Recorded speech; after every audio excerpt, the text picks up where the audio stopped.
Year-old in Delhi has now confessed to his earlier heinous crimes. Times Now has accessed interrogation details of Shiv Kumar Yadav, where he admits that he had molested many more women in the past, which went unreported. He targeted women leaving from malls in Gurgaon, headed to Delhi. He had a pattern and confesses to several more crimes that went unreported. These are the chilling details of a serial rapist, a repeat offender's confession.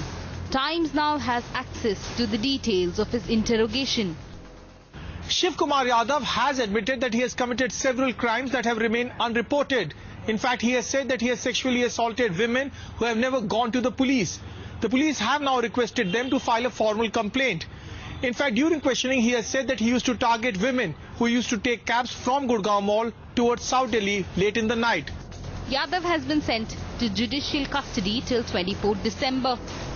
When Times Now tracked the routes of Shiv Kumar Yadav and landed in his hometown Mainpuri, it is revealed that he has as many as 7 cases against him for sexual assault, robbery and under the Arms Act.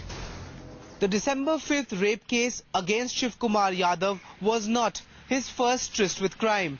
Investigations by Times Now in his native village Ramnagar in Mainpuri district of Uttar Pradesh has revealed that Shiv Kumar Yadav was in fact a serial offender. Several cases of assault, robbery and rape have been registered against Shiv Kumar Yadav here at the Ilau police station, very close to his native village Ramnagar in Mainpuri.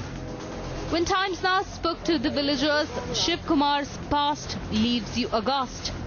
मैं खेत पे कूड़ा डाल गई थी, अचानक मैं चरी में से निकला, एक तरफ चरी खड़ी थी, एक तरफ ढेंचा खड़ा था। कूड़ा डाल के तसला उठा के मैं चलने किया, अचानक चरी में से निकला और मेरा गला पकड़ के वहीं मुझे पटक दिया। पटकने के बाद मेरे साथ बलात्कार किया और एक कट्टा मेरे छाती पर रखकर मुझे मारने को धमकी दी, जान से मार दूंगा या कहीं। और बुरी तरीके से मुझे मारा, मैं घूसा पेट में, सब में हर तरीके से मुझे मारा, गला बुरी तरीके से दाब दिया एकदम, और पैंडल गले का खींचा और कुंडल खींचा और लेके भाग गए। बहुत डर लगता था, अकेले कोई महिला खेत से न जाती थी, सब इकट्ठी जाती थी। बहुत ही डर लगा, तो हम लोग खेते दिन से अकेले ना जाते कबू, और स्कूलों ना कबू अकेले गए। ना या तो का क्या हम कबू अकेले ना गए, ना स्कूलों ना फिर गए कते। The women in the village now breathe a sigh of relief as Shiv Kumar is now behind bars. The question still remains whether women can walk freely in the country. With Bhavtosh and Vijay Kaul, Minal Shah for Times Now.